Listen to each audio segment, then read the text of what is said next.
Leyenda de la mujer emparedada. Cierta noche de invierno del año de 1868, llamaron a la puerta de la casa número 4 de la calle Marqués de la Mina, próxima a la parroquia de San Lorenzo, y donde vivía a la sazón Esteban Pérez, maestro albañil. Abrió la puerta el hombre, que ya estaba acostado, rezongando entre dientes de que le llamasen a una hora desusada, y se encontró con un caballero bien portado, cubierto con chistera y envuelto en vistosa capa, que muy cortésmente le dijo: Maestro, ¿podría usted hacer ahora mismo un pequeño trabajo que es muy urgente?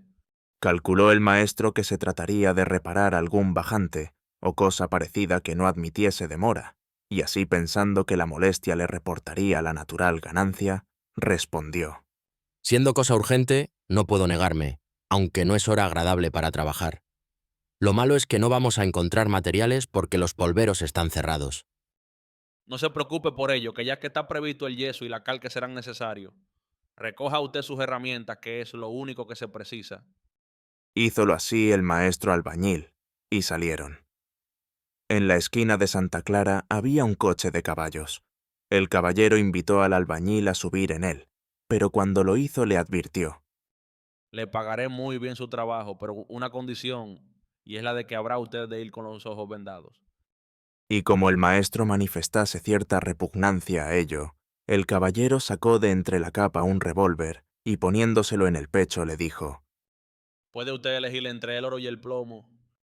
Ante tan poderosos argumentos, el albañil, encomendándose mentalmente a Dios, para que le sacase con bien de aquella aventura, se dejó vendar con un pañuelo negro de seda que el caballero le apretó fuertemente para asegurar que no vería nada, y aún tomó la precaución de cerrar las cortinas del coche, para que si le quedaba alguna rendija del pañuelo, no pudiera ver en absoluto el camino por donde le llevaba. Hecho esto, el caballero subió al pescante y arreó los caballos que salieron a buen paso, arrancando con sus herraduras chispas del empedrado de la calle. Anduvieron durante mucho rato. El albañil trataba de adivinar por las vueltas que daba el coche doblando esquinas, el itinerario que enseguida perdió el hilo de las calles. Luego debieron tomar alguna carretera, porque el trayecto lo hacían en línea recta y por terreno no empedrado. Así estuvieron una hora larga, y al cabo volvieron a entrar en lugar pavimentado, porque volvió a sentir la trepitación de las piedras bajo las llantas del coche.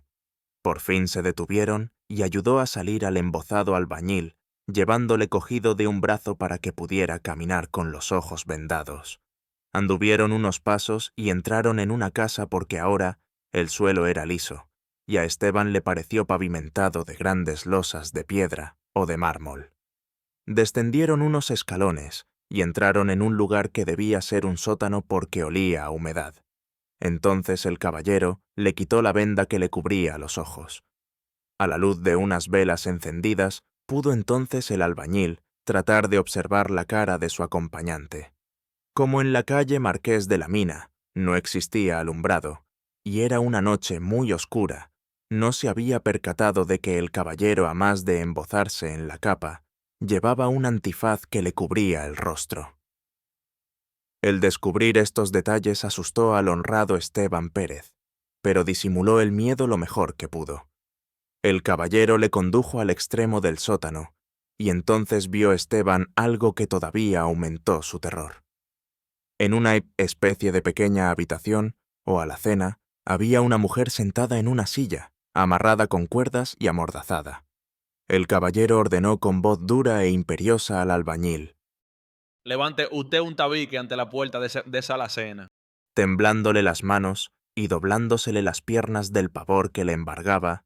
El albañil comenzó su trabajo, con los materiales que tal y como les había anunciado su acompañante, estaban allí amontonados en el suelo.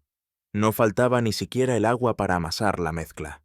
Mientras hacía los preparativos, observaba que la mujer le miraba con los ojos llenos de espantoso terror. Levantó el tabique, lo enfoscó y enlució con yeso, dejándolo tan perfecto que no se advertía que tras él había una habitación donde quedaba sepultada viva una criatura. Terminada la macabra faena, el caballero advirtió con terrible voz al amedrentado albañil.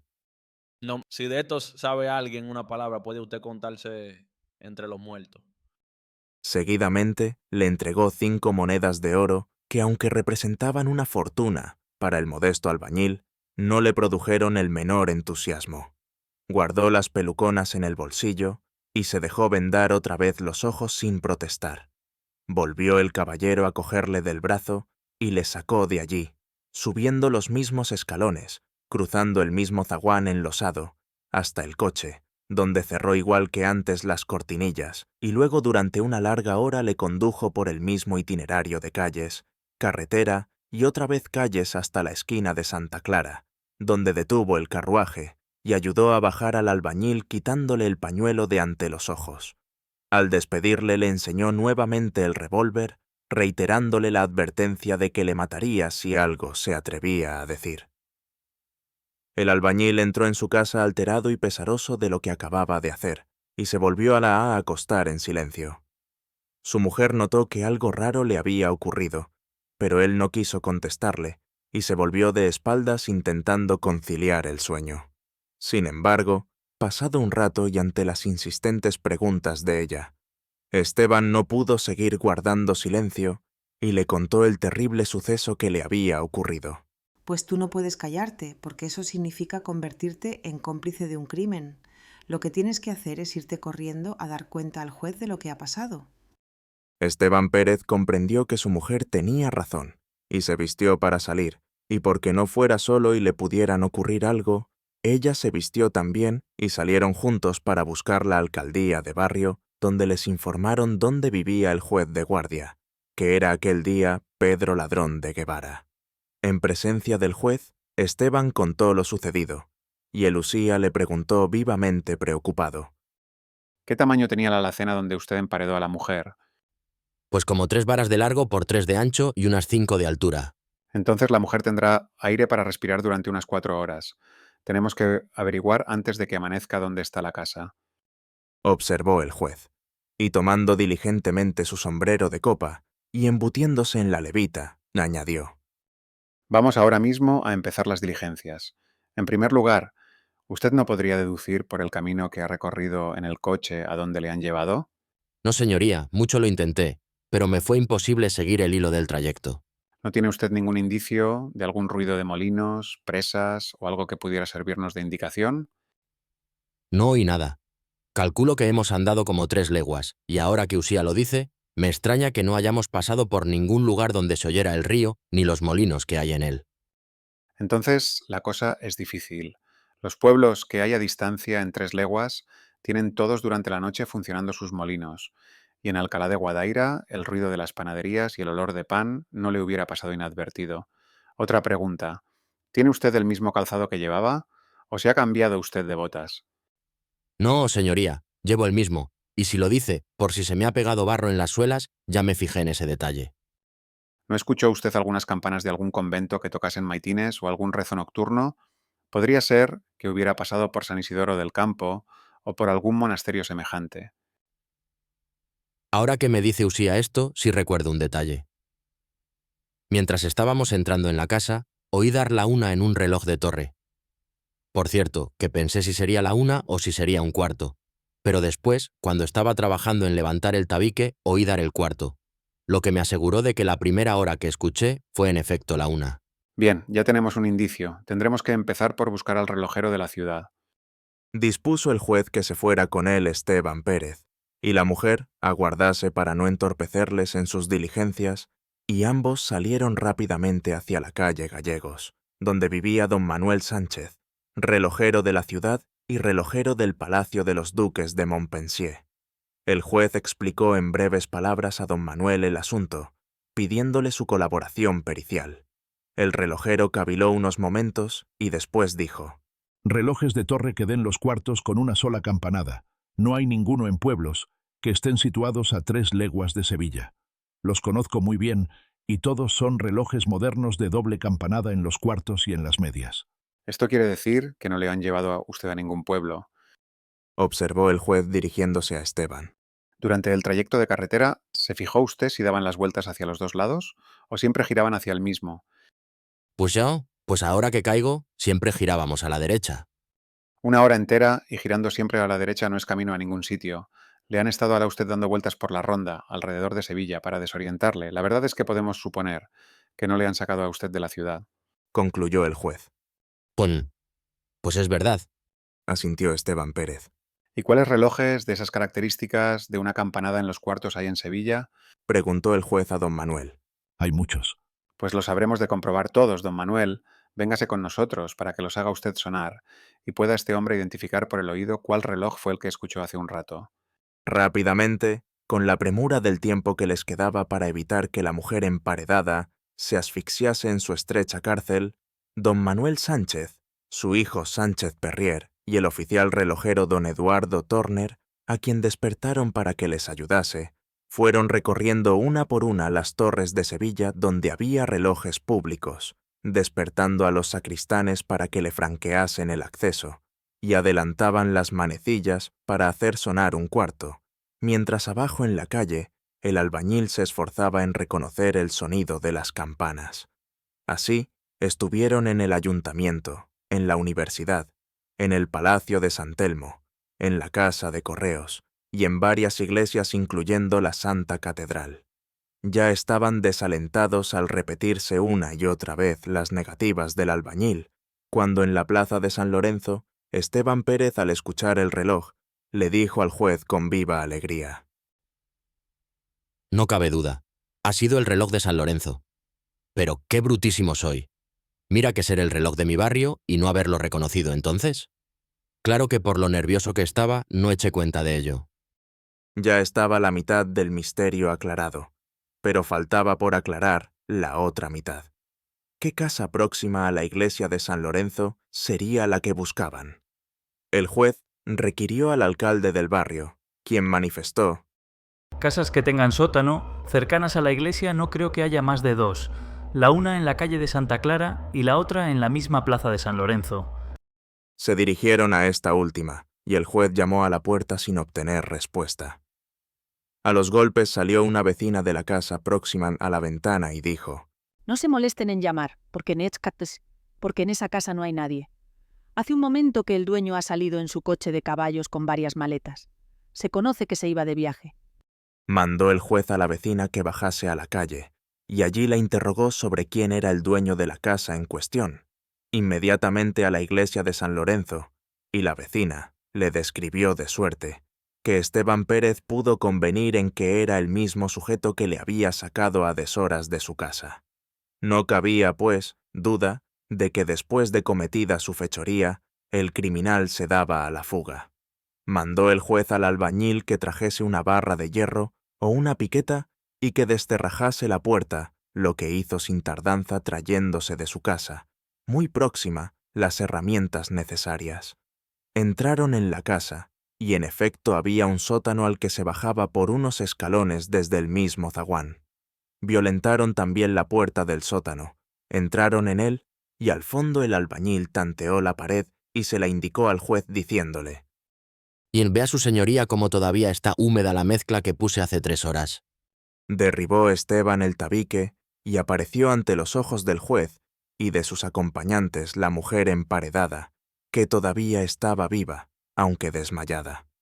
Mandó el juez al alguacil que llamara al boticario de San Lorenzo y que trajera sales para reanimar a la señora, y cuando ésta recobró el conocimiento, contó la historia de lo que había sucedido.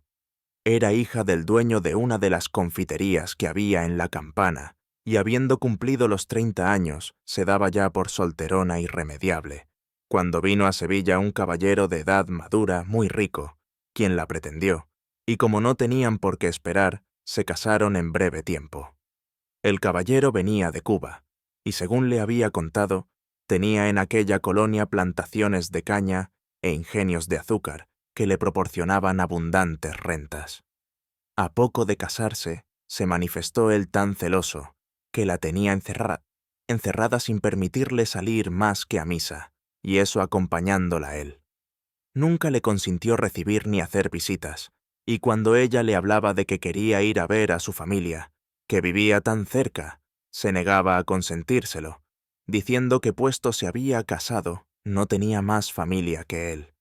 El día anterior había regresado de Cuba un primo de ella, militar, que durante algunos años estuvo en la guarnición de La Habana y por la tarde había ido a visitar a su prima, la que le recibió, no estando el marido.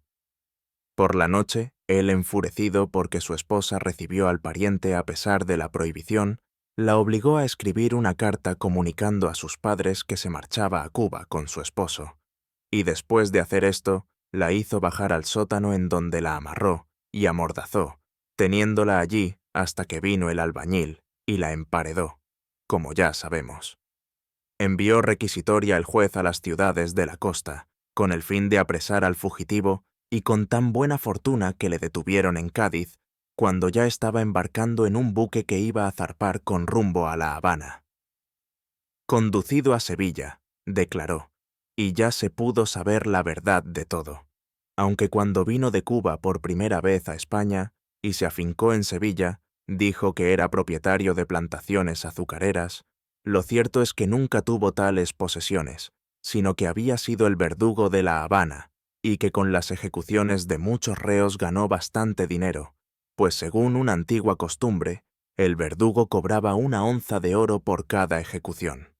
Era la época en que se iniciaban los primeros movimientos revolucionarios, con los que Cuba procuraba obtener su independencia. Para ganar más dinero, el verdugo denunciaba falsamente a muchas personas acusándolas como revolucionarias, y de esta manera abundaban más las ejecuciones. Finalmente, a los que tenían dentaduras de oro o conservaban algunas prendas de valor, se las quitaba después de ejecutarles, y de este modo, así como recibiendo dinero de algunos a quienes amenazaba con denunciar para no hacerlo, amansó un buen capital, para disfrutarlo sin temor a acechanzas ni represalias de las familias de los denunciados por él, y al mismo tiempo temeroso de que se descubriera la falsedad de muchas de sus delaciones, se vino a España y se casó con la hija del confitero, dispuesto a acabar aquí regaladamente sus días. Pero, cuando el mismo día de la boda, se enteró de que su mujer tenía un pariente muy allegado que estaba en Cuba, pensó que todo acabaría por descubrirse, por lo que, fingiendo estar celoso, apartó a su mujer de toda convivencia con su familia, y más tarde, al saber que el pariente había sido repatriado y que había estado en su casa, pensó que todo estaba a punto de descubrirse, por lo que quiso deshacerse de su mujer, emparedándola, y no la mató por sus propias manos, porque en los últimos tiempos, recordando las ejecuciones que había realizado, tenía pesadillas y remordimientos, y ya no se atrevía a matar a nadie.